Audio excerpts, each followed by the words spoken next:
আসসালামু আলাইকুম। আমি ডাক্তার মোহাম্মদ শফিউদ্দিন। আমি একজন গভর্নমেন্ট রেজিস্টার চিকিৎসক। বন্ধুরা, প্রচণ্ড তাপদাহ, হিট, এই সময় ভাইরাসজনিত একটি রোগ বিস্তার লাভ করেছে, ছড়াচ্ছে। সেই রোগ থেকে বাঁচার জন্য, সেই রোগ থেকে যাতে বিস্তার লাভ না করে, আমাদের কী করণীয়, সেই প্রসঙ্গে আজকের আলোচনা। চোখ ওঠা রোগে কি করবেন? যখন ফ্যামিলির কোনো সদস্যর চোখ উঠবে বা পাড়া প্রতিবেশীর কারো চোখ উঠবে, আপনার কি করণীয়, সেই প্রসঙ্গে আজকের আলোচনা। এই মুহূর্তে যারা দেশ ও দেশের বাইরে থেকে আমার ভিডিওটি ফলো করছেন, সবাইকে সুস্বাস্থ্য চ্যানেলের পক্ষ থেকে অসংখ্য ধন্যবাদ। যারা আমার চ্যানেলে নতুন, তারা আমার চ্যানেলটি সাবস্ক্রাইব করে রাখুন, যাতে পরবর্তী ভিডিওগুলি আপলোড দেওয়ার সঙ্গে সঙ্গে আপনারা দেখতে পান, অনেক অজানা তথ্য জানতে পারেন। তাহলে বন্ধুরা, এখন মূল আলোচনায় যাই, সময় নষ্ট না করে। আজকের আলোচনা, চোখ ওঠা রোগে কি করবেন। চোখ ওঠা রোগ থেকে বাঁচতে হলে আপনারা কি করবেন, সেই প্রসঙ্গে আজকের আলোচনা। চোখ উঠলে আপনাদের কি করণীয়, কোন পদক্ষেপ নেবেন, কি করণীয়, সেই প্রসঙ্গে আজকের আলোচনা। চোখ ওঠার এই রোগটা দুই সময় বেশি হয়। যখন প্রচণ্ড রৌদ্র তাপদাহের সময় হয়, আর দ্বিতীয় হলো রেনি সিজন, বর্ষাকালে বৃষ্টির পানিতে এই রোগ বেশি ছড়ায়। বর্ষাকালে রেনি সিজনে বেশি হয়, আর গ্রীষ্মকালে বেশি হয়। চোখের এই চোখ ওঠা আসলে চোখের কনজাংটিভার প্রধানজনিত সমস্যা। এতে চোখ লাল হয়ে যায়, একটু ফুলে যায়, রোদে তাকানো যায় না, চুলকায়, আটা আটা হয়ে থাকে চোখ। বেশিরভাগ চোখ ওঠার ভাইরাসজনিত, কিন্তু কখনো কখনো ব্যাকটেরিয়ার সংক্রমণও ঘটে। এই রোগটা ভাইরাসজনিত হয়ে থাকে, আবার কোনো কোনো সময় চোখে ব্যাকটেরিয়ার সংক্রমণও ঘটে। আর ব্যাকটেরিয়ার সংক্রমণ ঘটলে সেই চোখ সহজে সারতে চায় না, রোগী অনেক কষ্ট পায়। এমনকি ব্যাকটেরিয়ার যে সংক্রমণ হয়েছে, আপনারা এই সিমটম দেখলে বুঝতে পারবেন। চোখের দুই পানিতে যদি পুঁজ সঞ্চয় হয়, এবং তাহলে বুঝবেন ব্যাকটেরিয়ার সংক্রমণ হয়েছে। চোখ ওঠার সমস্যা নিজে নিজেই 1 সপ্তাহের মধ্যে ভালো হয়ে যায়। জটিল সমস্যা বা ব্যাকটেরিয়ার সংক্রমণ ঘটলে আপনারা দ্রুত একজন হোমিও ডাক্তারের শরণাপন্ন হবেন। ডাক্তার সাহেব পর্যবেক্ষণ করে তার চিকিৎসা প্রদান করবে। কনজাংটিভাইটিস এই রোগকে বলা হয়। এই ভাইরাস কনজাংটিভাইটিস বা কনজাংটিভার বলা হয়ে থাকে। তবে স্থানীয়ভাবে এই সমস্যাটিকে চোখ ওঠা নামে পরিচিত। আমরা বেশিরভাগ গ্রাম অঞ্চলের আঞ্চলিক ভাষায় এটাকে চোখ ওঠা বলে থাকি। যাতে একজনের চোখ উঠলে এটা যাতে ছড়িয়ে না যায়, রোগী ছোঁয়াচ্ছি ফলে দ্রুত অন্যর মধ্যে ছড়িয়ে যায়, যাতে না যায়, আমাদের কি করণীয়, সেই প্রসঙ্গে এখন আলোচনা করব। আপনারা ধৈর্য সহকারে আমার ভিডিওটি ফলো করুন। চোখের নিচের অংশ লাল হয়ে যাওয়া, চোখ উঠা, ব্যথা করা, খসখস করা, প্রথমে এক চোখে আরম্ভ হলেও আবার পরে অন্য চোখ ছড়িয়ে যায়।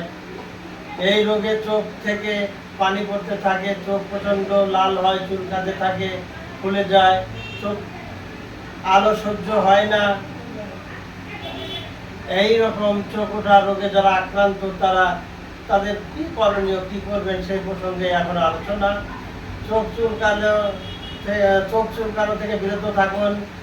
রোগীর ব্যবহারের সামগ্রী অন্যদের ব্যবহার করতে দেবেন না। তোয়ালি, গামছা, রুমাল, সানগ্লাস, এইগুলো রোগী যেটা ব্যবহার করবে, অন্য কাউকে ব্যবহার করতে দেবেন না। কারণ ব্যবহার করলে ভাইরাস বিস্তার লাভ করবে, ছড়াই পড়বে। আক্রান্ত ব্যক্তির কোনো কিছুই অন্য লোকে ব্যবহার করতে দেবেন না। রোগীকে অন্য লোকদের থেকে বিরত ভাগে রাখবেন, অন্য বাচ্চাদের থেকে এক বাচ্চার হলে অন্য বাচ্চা যাতে ছড়িয়ে না যায় সেদিকে দৃষ্টি দিতে হবে।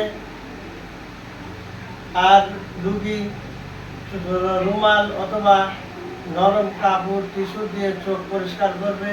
ময়লা হাত কখনোই চোখে দেওয়া যাবে না। সকালে ঘুম থেকে ওঠার পরে চোখে পানি দিয়ে আস্তে আস্তে চোখ পরিষ্কার করতে হবে। চোখে সাবধানে টিস্যু বা নরম কাপড় দিয়ে চোখ পরিষ্কার করতে হবে। ময়লা কাপড় দিয়ে চোখ পরিষ্কার করা যাবে না।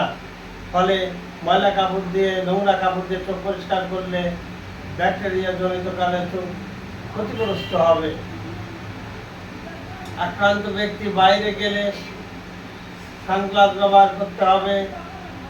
চোখের চুলকানিও বেশি ফুলে গেলে অবশ্যই ডাক্তারের শরণাপন্ন হবেন। একজন হোমিও ডাক্তারের শরণাপন্ন হবেন। হোমিও ডাক্তার সাহেব রোগী পর্যবেক্ষণ করে যে সিমটম আসবে সেই সিমটমে চিকিৎসা দিলে ইনশাল্লাহ রোগী অতি দ্রুত হয়ে যাবে। হোমিও চিকিৎসাতে কোনো সাইড এফেক্ট নাই। We treat the patient not the disease. রোগীর কন্ডিশন ছাড়া আমি তো আর মেডিসিন বলে দিতে পারি না। একজন হোমিও আদর্শ ডাক্তারের কাছে যাবেন, রোগী আপনাকে পর্যবেক্ষণ করে সাইন্স অ্যান্ড সিমটম অনুসারে ইনফেকশিয়া আসুক, বেলেডোনা আসুক, আর যেটাই আসুক না কেন রোগী ক্ষেত্রে প্রয়োগ করবেন ডাক্তার সাহেব, রোগী অতি দ্রুত আরোগ্য লাভ করবে। কনজাংটিভাইটিস ভাইরাস, এটা সিজনাল রোগ। এটা গরমে বেশি হয় এবং বৃষ্টিতে এটি ছড়ায়। এই ভাইরাসটা ইনফেকশনও সৃষ্টি করে। সতর্কতা প্রসঙ্গে চোখটা রোগ হলে আতঙ্কিত হওয়ার কোনো কিছু নাই, ভয়ের কোনো কারণ নাই। এ রোগ আপনি 1-2 সপ্তাহের মধ্যে ভালো হয়ে যায়। আর কোনো নতুন উপসর্গ বা জটিলতা দেখা দিলে তখন একজন হোমিও ডাক্তারের শরণাপন্ন হন। ডাক্তার সাহেব সাইন্স আর সিমটম অনুসারে হোমিও ওষুধ প্রয়োগ করলে চোখের কোনো ক্ষতি হবে না, চোখ অতি দ্রুত আরোগ্য লাভ করবে। এই ভাইরাসের কারণে অনেক সময় জ্বরও হয়। তাই এই জ্বরের চিকিৎসা চোখের কনজাংটিভাইটিসের চিকিৎসা দিলে জ্বরও চলে যাবে। তাই বন্ধুরা আমার, এটা ভাইরাস জনিত সমস্যা। যখন প্রখর খরা পড়ে, যখন অনাবৃষ্টি দেখা যায় দেশে, প্রচণ্ড তাপ, এই তাপ দেওয়ার কারণে এই রোগটা বেশি হয়। বর্তমান বাংলাদেশে প্রচণ্ড তাপদাহ, এখন গ্রীষ্মকাল। এই গ্রীষ্মকালে আমি চাঁদপুরের চেম্বারে গিয়েছিলাম, সেখানেও কয়েকটি রোগী আমি দেখলাম এই আক্রান্ত। আবার পাবনার চেম্বারে আসলাম, এখানেও দেখি বিস্তার লাভ করেছে। পাবনাতেও এই পেশেন্ট অনেক পাওয়া যাচ্ছে কনজাংভাইটিসের। চোখটা রোগী অনেক আসছে আমাদের কাছে। তাই রোগী ভাইদেরকে আমি অনুরোধ করব, কনজাংভাইটিস হলে, এই ভাইরাসজনিত রোগ হলে বিচলিত হওয়ার কোনো কারণ নাই, চিন্তার কোনো কারণ নাই। আপনারা পরিষ্কার টিউবওয়েলের পানি দিয়ে চোখ পরিষ্কার করবেন। নোংরা হাত বা কাপড় চোখে দিবেন না। চোখ অত্যাধিক লাল হলে, ব্যথা হলে বা ঘা হয়ে গেলে একজন হোমিও ডাক্তারের শরণাপন্ন হন। Homeo doctor science and symptom অনুসারে মেডিসিন প্রয়োগ করলে ইনশাল্লাহ রোগী দ্রুত আরোগ্য লাভ করবে। তাই কখনোই নোংরা হাত চোখে, আক্রান্ত চোখে দিবেন না। আমাদের পরিবেশের ভারসাম্য ভালো রাখতে হলে এই রোগটি কনজাংভাইটিস যাতে না ছড়ায় সেদিকে আমাদের দৃষ্টি দিতে হবে। কেউ আক্রান্ত এই রোগে হলে তখন ওই আক্রান্ত ব্যক্তিকে অন্য লোকদের থেকে দূরে রাখতে হবে। ব্যবহারের জিনিসপত্র পৃথক করে দিতে হবে। কেননা এই আক্রান্ত ব্যক্তির জামা কাপড়, সানগ্লাস জিনিসপত্র ব্যবহার করলে এই ভাইরাস আপনার শরীরে অতি দ্রুত প্রবেশ করবে। তাই আমাদের ফ্যামিলির বাচ্চাদেরকে বা বৃদ্ধদেরকে এই রোগের হাত থেকে বাঁচাতে চাইলে সচেতনতাই একমাত্র অবলম্বন। সচেতনতাই পারে এই কনজাংভাইটিসের থেকে আমাদের রক্ষা। সেটা হচ্ছে যখন প্রচণ্ড খরা, প্রচণ্ড তাপদাহ, এই সময় আমরা কম রৌদ্রের ভিতর ঘোরাঘুরি করব এবং ধুলাবালিতে নেশা থেকে বিরত থাকব। আর যখন রেনি সিজন আসবে, রেনি সিজনে এই রোগটা বিস্তার লাভ করে। বৃষ্টির পানি যখন রিমঝিম বৃষ্টি হবে, তখন আমরা অযথা ঘরের বাইরে রিমঝিম বৃষ্টির মধ্যে যাব না, কারণ রিমঝিম বৃষ্টির মধ্যে ভিজলেই এই কনজাংভাইটিস বেশি আক্রমণ করে। তাই একদিকে গ্রীষ্মকালে আমরা সচেতনতা অবলম্বন করব, পক্ষান্তরে গ্রীষ্মকালে এবং রেনি সিজনে বর্ষাকালে আমাদের ছেলে মেয়ে সন্তান বৃদ্ধদেরকে হয়তো বৃষ্টিতে ভিজতে দিব না, আমরা বারণ করব। তবেই আমরা কনজাংভাইটিসের হাত থেকে রক্ষা পাবো। আর কনজাংভাইটিস যখন আক্রমণ কোনো ব্যক্তিকে করবে, যখন রোগগ্রস্ত হয়ে যাবে, তখন উক্ত ব্যক্তির উচিত সে অন্য বাচ্চাদেরকে বা ফ্যামিলির সদস্যদেরকে ডিভাইডেড করে দেওয়া, তার ব্যবহারের জিনিসপত্র তাদের নাগালের বাইরে রাখা, তারা যাতে এগুলো স্পর্শ না করে। কেননা তার জিনিসপত্র তারা স্পর্শ করলে, ব্যবহার করলে পরবর্তীতে তাদের এই ভাইরাস ছড়ানোর ঝুঁকি 100% তাই বন্ধুরা আমার, এই কনজাংভাইটিসের হাত থেকে রক্ষা পেতে হলে আমাদের সচেতনতা অবলম্বন করতে হবে। সচেতনতা অবলম্বন করলেই একমাত্র আমরা এই মুক্তি পেতে পারি এই কনজাংভাইটিসের হাত থেকে। আর কনজাংভাইটিস যারা আক্রান্ত, তাদের চিকিৎসা হোমিওপ্যাথিতে গ্রহণ করুন, তাহলে অতি দ্রুত আরোগ্য করবেন, লাভ করবেন সাইড এফেক্ট ছাড়া। With the patient not the disease, আমরা রোগীর চিকিৎসা দেই, রোগের নয়। যার কারণে নির্দিষ্ট কোনো মেডিসিন আমি বলে দিতে পারছি না। রোগী দেখলেই সাইন্স অ্যান্ড সিমটম অনুসারে আমি মেডিসিন বলে দিতে পারি।